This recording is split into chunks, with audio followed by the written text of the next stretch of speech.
Hello. I'm going to look at what to expect emotionally after divorce. Divorce and relationship breakup can result in a roller coaster of emotions for all sorts of different reasons, whether someone initiated it or whether they didn't. No matter what happened in the relationship, the ending of a relationship is of itself an emotional experience, and it can be quite profound. It can be quite powerful, an experience. The most obvious one, perhaps, is that shock. If you didn't expect a divorce coming your way, or you didn't expect a relationship breakup, then that can trigger a massive amount of emotions very, very quickly. Shock can lead to denial, can lead to anger, can lead to sadness, bargaining because we don't want that. Confusion about what's happened. So all of these roller coaster of emotions can be triggered very, very quickly. Some people also find themselves really questioning themselves and their self-identity, asking, who am I? Because it can be really easy when you're in a couple for a long time to almost lose your self-identity. Your identity is your couple. Your status is as a married couple or a long-term committed partnership.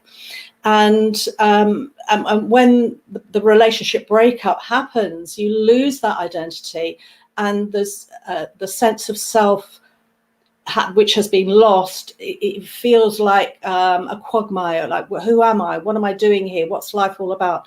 A lot of self-questioning can happen around that situation. For some people who've been in an unhappy relationship for a while, or who initiated it for whatever reason, can feel relief that actually something is changing at first. Then they can find maybe that they're very busy, making things happen, changing their lifestyle, home, different relationships, different financial arrangements, all that stuff, all that lifestyle stuff that needs to be sorted out and rearranged, if you like. And then when they get to the end of that, feel quite flat and wonder, is this, that's again when the questioning can start, is this really what I wanted? Because they've been so busy, their mind has been so busy getting to the goal, that the questioning starts then. Or sometimes people find they've been very, very busy, and they push the emotions away. And then as soon as there's the relief of it finished, then the anger, the bitterness, the frustration, all those negative emotions that have been set aside while the practical arrangements have been organized, all of those come up. It can also be a surprise to people when they're either expressing or on the receiving end of what have been suppressed emotions during the relationship. Things that either you or your partner hasn't felt able, for whatever reason, to express or to say. And then along comes the relationship breakup, the gloves are off, and it all comes out like a volcano, spewing out all this stuff that's been suppressed. So it can be an emotional roller coaster during and after a relationship breakup or a divorce for all sorts of reasons. And it's not something you can avoid, probably because so much suppressed emotion, so much has not been expressed for whatever reason, and maybe isn't being expressed during the divorce or relationship breakup, again, for all sorts of reasons. It has to come out. It may be that things you wanted to do, you haven't done for years, even if it wasn't your choice to divorce.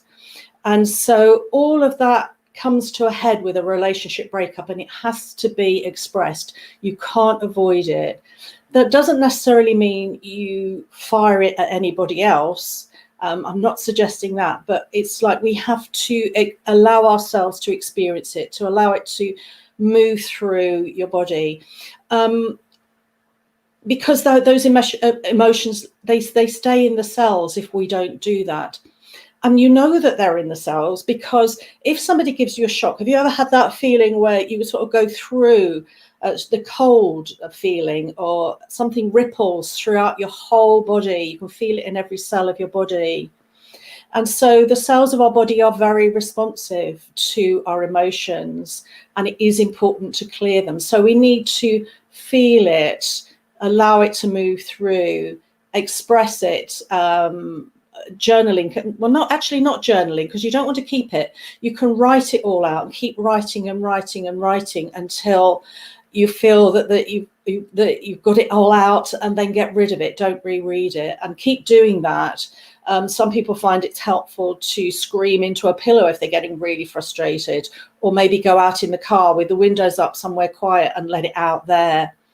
Or you can seek help, or as well as you can seek help to work through these negative, unpleasant, powerful, overwhelming emotions, or things that you just feel are niggling away and are not allowing you to move on and leave the past where it belongs. So that's a bit of an idea about what to expect emotionally after divorce.